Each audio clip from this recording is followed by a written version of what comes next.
Again, notice the subject, the kingdom of heaven. It's all about the kingdom. Verse 20, chapter 20 and verse 20. Then came to him the mother of Zebedee's children with her sons, worshiping him and desiring a certain thing of him.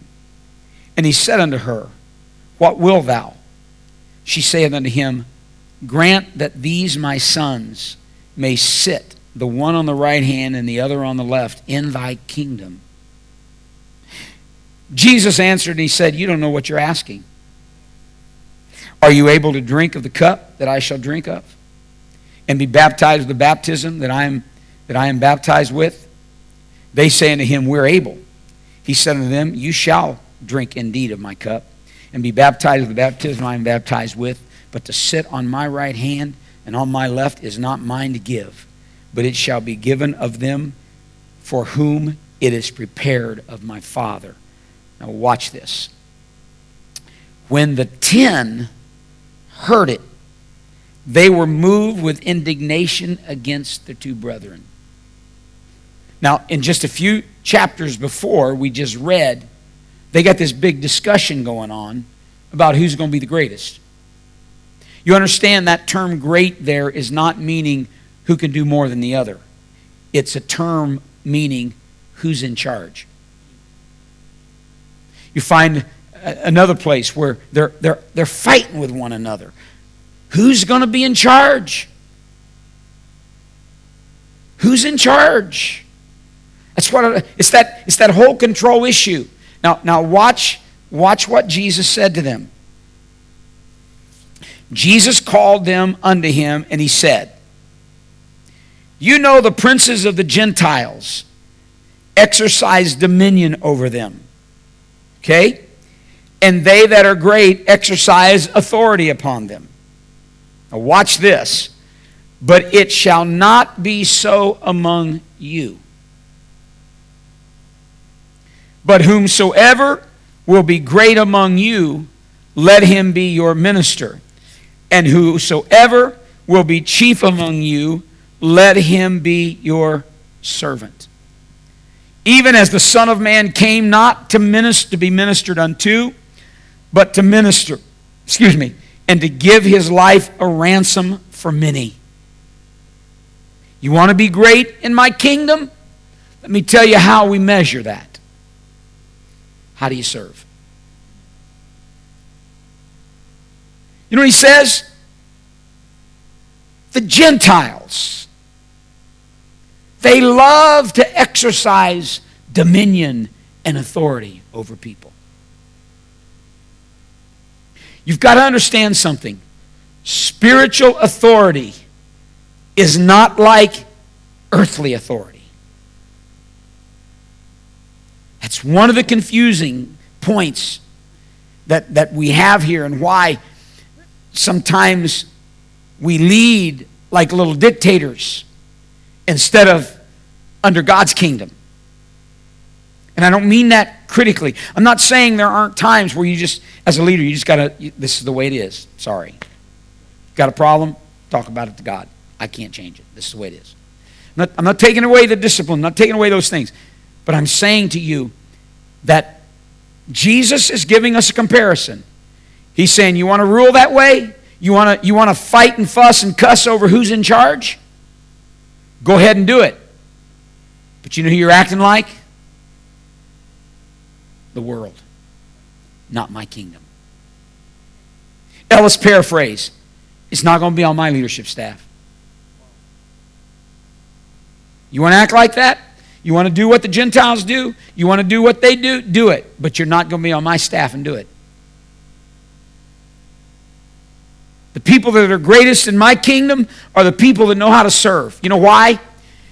Because spiritual authority is not given to us to lord over people.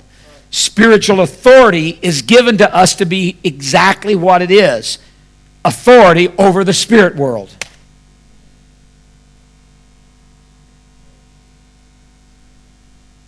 I don't lead people by authority. I lead people by influence. I use authority over the spirit world. I use influence over the people that I am leading. Well, what if they don't want to follow your authority? It's not your problem. It may be they're unwilling to follow and be who they're supposed to be. You got to remove them. You got to set them down. And make a decision where, you know what? It ain't going to work. Because we obviously have some out here. And I love you too much to have this conflict among us. And since I am the one in charge and I'm the one that's got to make the decisions, this is the decision I got to make. But it's not about me not loving you. We're having some issues here, and we're going to disrupt what God's doing. And so we make some tough decisions. But it's not about, look, bless God, I'm in charge. This is what I'm going to do to you. That's the way the world does it.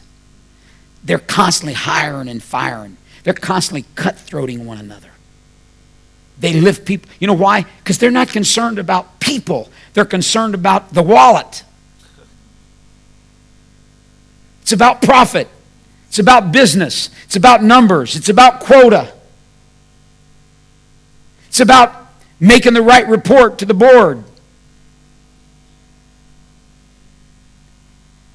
You know, one time it's amazing. I was caught without hospitalization. We started a church and had hospitalization, had to have some stuff done, and racked up a pretty healthy bill at the hospital. And we had made arrangements with the hospital, and we were paying them on a consistent basis. We were honoring the agreement that we agreed to do. They treated us. We agreed. We were paying them so much a month. Get a call from a credit bureau. They put a complaint. They're making this big issue of it. What is this all about? So I call the hospital.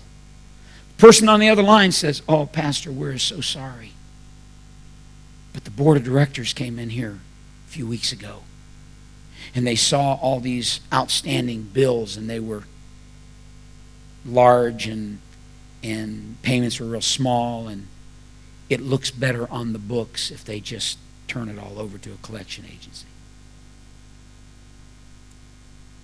Didn't matter what they did to my credit. Didn't matter that I was honoring the contract they agreed with. This is just the way we got to do it. It's the system. That's the system. It wasn't. They could care less about me. It wasn't. We love this person. We don't want to hurt this person. We got to get the books looking right. Okay? And sometimes, I'm telling you, sometimes in the church, we can be so driven about quotas and numbers and how many people are getting the Holy Ghost and how many people are this and how many doors have we knocked in. And you know, well, we've had 3,000 hours of prayer this month and 16,000 days of fasting this month. And like God is counting? Are you kidding me? I've went into my prayer closet, and in 5 minutes the Holy Ghost just was there. Felt a release, and I'm out of there.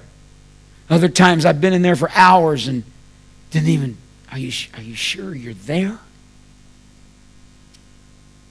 God not. His economy is totally different than the world's economy. And that's why our thinking has got to be changed. We've got to look at His kingdom and see the way He designed it to be. You see, God intended for us to exercise spiritual dominion and authority through love, not through force. You don't have to convince the devil about your authority. He already knows it. You know why? Because he knows the authority chain. He knows when a person has it, and he knows when a person doesn't. Can I use a personal reference without you taking this wrong? I was asked to go to a particular place somewhere in the world. Okay? And